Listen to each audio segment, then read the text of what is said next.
को बताने वाला हूं कि बिना पढ़े कॉपी कैसे लिखें। मेरे प्यारे बच्चों, बिना पढ़े कॉपी कैसे लिखें और बिना पढ़े आप 95% कैसे लाओगे। मेरे प्यारे बच्चों, चाहे आप क्लास 10th में हो, चाहे आप क्लास 12th में हो, अभी तक कुछ नहीं पढ़ा है मेरे प्यारे बच्चों, आपकी तैयारी 0% है, तो मेरे प्यारे बच्चों आप कैसे बोर्ड एग्जाम की कॉपी लिखोगे कि आप कम से कम मेरे प्यारे बच्चों 95% ला दो। तो मेरे प्यारे बच्चों, आज की वीडियो में यही आप लोगों को बताने वाला हूं कि बिना पढ़े 95% कैसे लाओगे। अगर आपको कुछ नहीं आता है तो कॉपी आप कैसे लिखोगे कि एग्जामिनर खुश होकर पूरा का पूरा नंबर आपको दे पाए। आप कॉपी में क्या लिखेंगे कि अगर आपको कुछ नहीं आ रहा है तो आप कौन सी चीजें वो लिखोगे कि ताकि एग्जामिनर प्रभावित होकर आपको नंबर दे। वो सारी चीजें आज की वीडियो में आपको बताने वाला हूं। आपको कैसे लिखना चाहिए एग्जाम में कि ताकि एग्जामिनर आप लोगों को पूरा का पूरा नंबर दे पाए, एक नंबर काट ना पाए। पूरी की पूरी जानकारी इस वीडियो में आप लोगों को बताने वाला हूं, तो वीडियो लास्ट तक बने रहिएगा। अगर वीडियो लास्ट तक अगर आप देख लेते हो, गारंटी है मेरे प्यारों कि आप 95% मार्क्स पक्का आएगा आप लोगों का, 100% है, इस बात की गारंटी लेता हूं। तो बिना पढ़े 95% कैसे लाएं, जो बच्चे लाना चाहते हैं जिनकी तैयारी 0% है, उनके पास इस वीडियो को जरूर से जरूर शेयर कर दो ताकि वो इस वीडियो के मदद से वो 95% लेकर आ पाए। चलिए मेरे प्यारों, देखिए सबसे पहला जो नियम कहता है उसको आप ध्यान से समझिए। पहला नियम ये कहता है, रूल नंबर फर्स्ट ये कहता है कि सबसे पहले आप एग्जाम में काला और नीला पेन लेकर जाएं। मेरे प्यारे बच्चों, ये सारे बच्चों को मालूम होगा कि हाँ काला और नीला पेन का इस्तेमाल किया जाता है, लेकिन आपको बता दूं कि कम से कम यहाँ पे 50% ऐसे विद्यार्थी होंगे जो नए विद्यार्थी होंगे, जो पहली बार हाई स्कूल का एग्जाम देने वाले होंगे। तो वो क्या करेंगे कि कुछ बच्चे क्या करते हैं, रेड पेन का इस्तेमाल करते हैं, कुछ बच्चे क्या करते हैं, ग्रीन पेन का इस्तेमाल करते हैं। बहुत सारे बच्चे मैंने देखा है कि रेड पेन और ग्रीन पेन का इस्तेमाल करते हैं। अगर आपने रेड और ग्रीन पेन का इस्तेमाल किया तो समझिए कि आपके नंबर काट लिए जाते हैं, एक नंबर आप लोगों को एग्जामिनर नहीं देता है। इसलिए मैं आपको कह रहा हूं कि एग्जाम में सिर्फ काला और नीला पेन ही लेकर जाना है। काले पेन से आपको हेडिंग बनाना है और नीले पेन से उसका आंसर लिखना है। इसके बाद अगर हम बात करें तो आपको सबसे पहले ऑब्जेक्टिव प्रश्न मिलेंगे और एक निश्चित समय दिया जाएगा। सबसे पहले ऑब्जेक्टिव प्रश्न रहेंगे जिनमें 4 ऑप्शन रहेंगे, ए, बी, सी और डी। ठीक है, 4 ऑप्शन रहेंगे मेरे प्यारे बच्चों। इन चारों ऑप्शनों में से कोई ना कोई एक ऑप्शन आप लोगों का सही होगा। अब मेरे प्यारे बच्चों, ऑब्जेक्टिव प्रश्न को कैसे आप सॉल्व करोगे कि ताकि आपका कम से कम 95% स्कोर ऑब्जेक्टिव क्वेश्चन का सही हो पाए। अब मेरे प्यारे बच्चों, आपको मैं बताता हूं कि अगर आपको ऑब्जेक्टिव प्रश्न सही करना है तो आपको 2 ऑप्शन बताऊंगा। सबसे ज्यादा इंपोर्टेंट ऑप्शन है ऑप्शन नंबर सी। अगर ऑप्शन नंबर सी अगर हम बात करें, 95% स्कोर जो है वो ऑप्शन नंबर सी से बनता है। और ऑप्शन नंबर ए की अगर हम बात करें तो ऑप्शन नंबर ए में आपके 5% आंसर आते हैं। कहने का मतलब है कि ज्यादातर आपको ऑप्शन सी पे क्लिक करना है। अगर आपको डाउट हो रहा है कि ऑप्शन सी सही नहीं है, तब जाके ऑप्शन ए पे आप लोगों को क्लिक करना है। तो आपको ज्यादातर ऑप्शन ए और सी करना है, जिसमें से सबसे ज्यादा सी पे करना है, इसके बाद ए पे करना है। अगर इस तरह करते हो तो अगर आपका 20 बहुविकल्पीय प्रश्न है तो मैं गारंटी लेता हूं कि 12 से लेकर 13 क्वेश्चन जो है वो ऑप्शन नंबर सी को देखने को मिलेगा आप लोगों का। तो यहां से आपको ऑब्जेक्टिव क्वेश्चन कर पाओगे अच्छे से। इसके बाद देखिए रूल नंबर दूसरा था ऑब्जेक्टिव क्वेश्चन का, आपको समझ में आ गया कौन सी चीजें करना है ऑब्जेक्टिव प्रश्न में। इसके बाद आता है रूल नंबर दूसरा। रूल नंबर दूसरा यह कहता है कि उसके बाद आएंगे आपके सब्जेक्टिव प्रश्न। देखिए सब्जेक्टिव प्रश्न दिया जाएगा, आप सब्जेक्टिव प्रश्नों को कैसे आप सॉल्व करोगे। ऑब्जेक्टिव प्रश्न का मैंने ट्रिक बता दिया, अब आ गया सब्जेक्टिव प्रश्न। अब सब्जेक्टिव प्रश्न में क्या करना है कि फर्स्ट पेज में काट पीट नहीं लिखेंगे। सबसे पहला नियम यह कहता है कि कम से कम जो आपका पहला पेज है, पहला पृष्ठ है, उस पेज पे आपको थोड़ा सा भी काट पीट नहीं करना है। उसको सुंदर हैंडराइटिंग में मेरे प्यारे जो सुस्पष्ट लिखना है ताकि एग्जामिनर देखे तो उसको सारी चीजें समझ में आए। तो पहला पेज आपको बिल्कुल साफ सुथरा लिखना है, पहले पेज पे काट पीट नहीं होना चाहिए। और आपको राइटिंग जितना अच्छा हो सके उतना अच्छा से अच्छा लिखना है।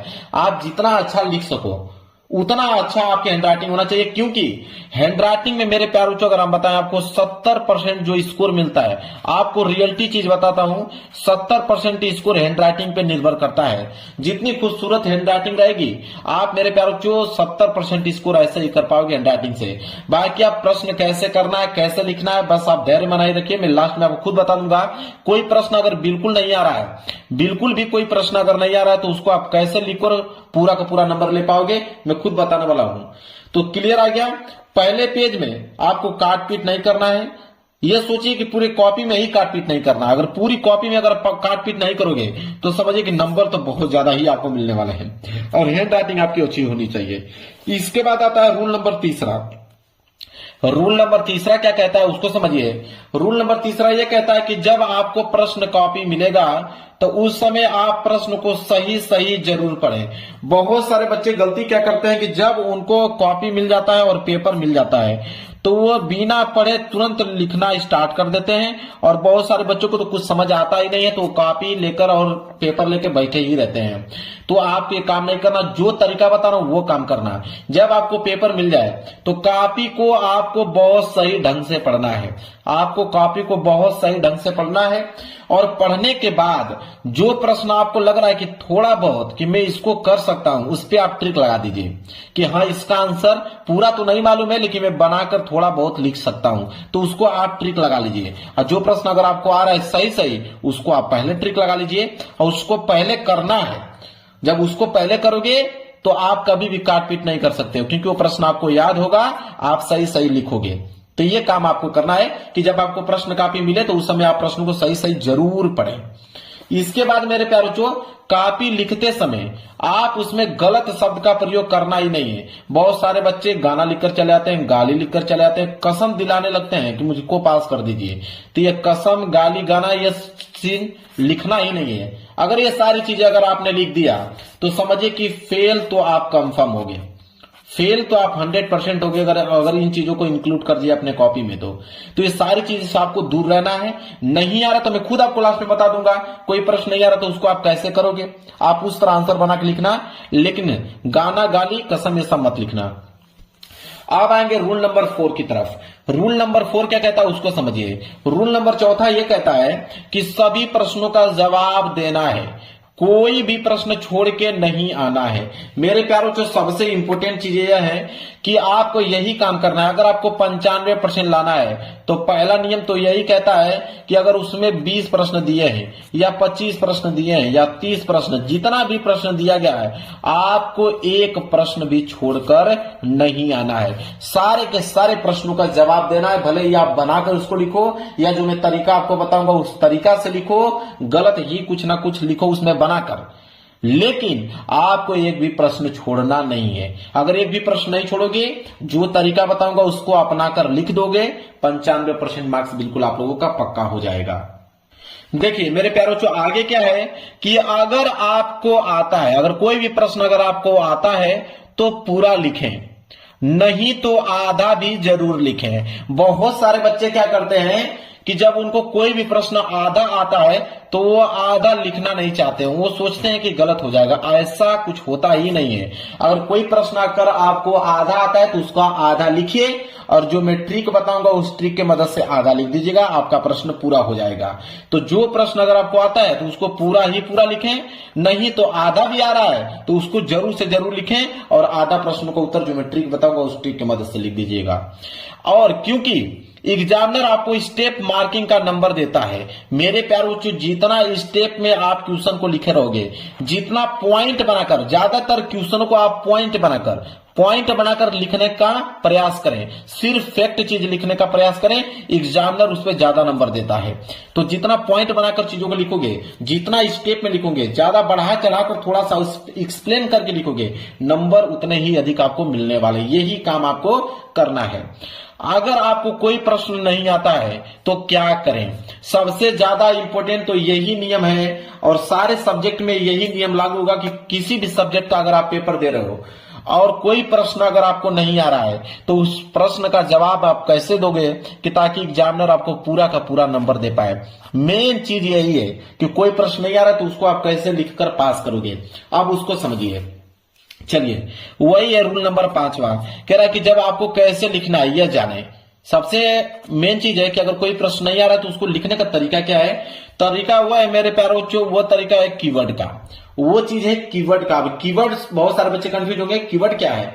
अब कोई भी प्रश्न, दुनिया का कोई भी सब्जेक्ट दे रहे हो, चाहे वो फिजिक्स है, केमिस्ट्री है, हिंदी है, सामाजिक विज्ञान है, कोई भी पेपर दे रहे हो किसी भी विषय का, तो कोई भी प्रश्न अगर आपके सामने आ रहा है तो उसमें कीवर्ड ढूंढने का प्रयास करें। जैसे अगर मैं आपको कह देता हूं विद्युत धारा। अगर मैं कह देता हूं कि विद्युत धारा किसे कहते हैं, ठीक है, ये प्रश्न मैंने पूछ दिया। अब इसमें दो कीवर्ड आपको देखने को मिल रहे होंगे। एक कीवर्ड तो आपको देखने को मिल रहा है विद्युत, और दूसरा कीवर्ड देखने को मिल रहा है धारा।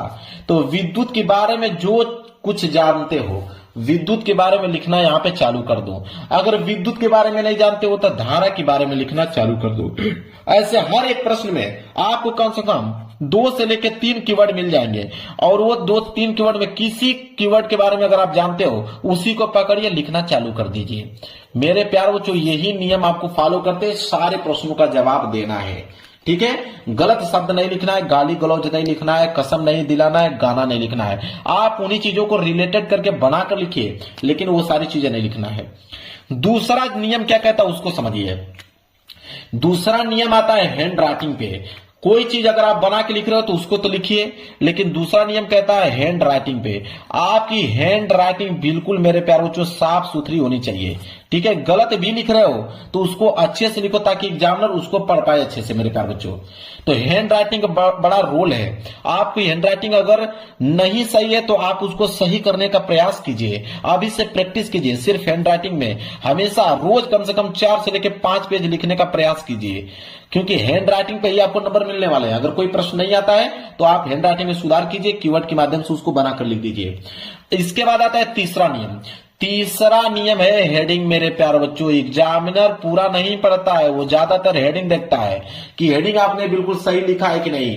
तो हेडिंग आपको कोई भी प्रश्न में जैसे पूछे कि विद्युत धारा किसे कहते हैं, तो इसका अगर आपको आंसर लिखना है तो सबसे पहले आप हेडिंग जब लिखें तो आप हेडिंग डालें विद्युत धारा, यह आपकी हेडिंग होनी चाहिए, ठीक है। इसके बाद विद्युत धारा के बारे में कुछ ना कुछ लिखना प्रारंभ कीजिए।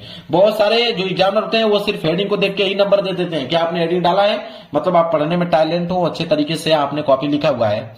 तो आपको हेडिंग छोड़ना नहीं है, सारे प्रश्नों में कोई भी प्रश्न करो उसका हेडिंग आपको डालते चलना है। इसके बाद चौथा नियम यह कहता है कि प्रश्न उत्तर, कोई भी प्रश्न कर रहे हो उसका प्रश्न उत्तर आपको डालना है। अगर प्रश्न उत्तर 15 कर रहे हो तो आप इस तरह डालना पड़ेगा कि प्रश्न उत्तर संख्या 15। अगर प्रश्न उत्तर संख्या 15 नहीं डालोगे, डायरेक्ट इसका आंसर लिख दोगे, तो एग्जामिनर कभी भी आपकी कॉपी चेक कर ही नहीं सकता। उसको कैसे मालूम चलेगा कि आपने कौन सा प्रश्न किया है। तो यह काम आपको जरूर से जरूर करना है। प्रश्न उत्तर बिल्कुल सही डालना है आपको। ये नहीं कि प्रश्न उत्तर संख्या 15 कर रहे हो और डाल दिया आपने 13, तो 13 से आंसर सीट मिलाएगा, आपका आंसर गलत आ जाएगा। समझ आ रहा है? तो यही काम करना है। प्रश्न उत्तर संख्या बिल्कुल साफ सुथरा आप लोगों को मेरे प्यारे बच्चों लिखना है। इसके बाद मेरे प्यारे बच्चों पांचवा टॉपिक यह कहता है मेरे प्यारे बच्चों कि कॉपी में 2 चीजें, कॉपी में काट पीट नहीं होनी चाहिए और प्रश्न कोई भी छोड़कर आना नहीं है। इतना काम अगर आपने कर दिया, चाहे आप पढ़े हो नहीं पढ़े हो, आपकी तैयारी 0% हो, जो तरीका बताया उसको अपनाकर पूरा का पूरा प्रश्न आपने कर दिया, कोई काट पीट नहीं किया, हैंड राइटिंग आपकी अच्छी है, आपने हेडिंग बढ़िया से डाला हुआ है, समझिए कि नंबर आपको 100% मिलने ही वाला है। आप 95% स्कोर करके आने वाले हो। वीडियो को लाइक कर देना, चैनल पर नए हो तो चैनल को जरूर सब्सक्राइब कर लेना। मिलेंगे एक प्यारे से नेक्स्ट वीडियो में, तब तक के लिए धन्यवाद।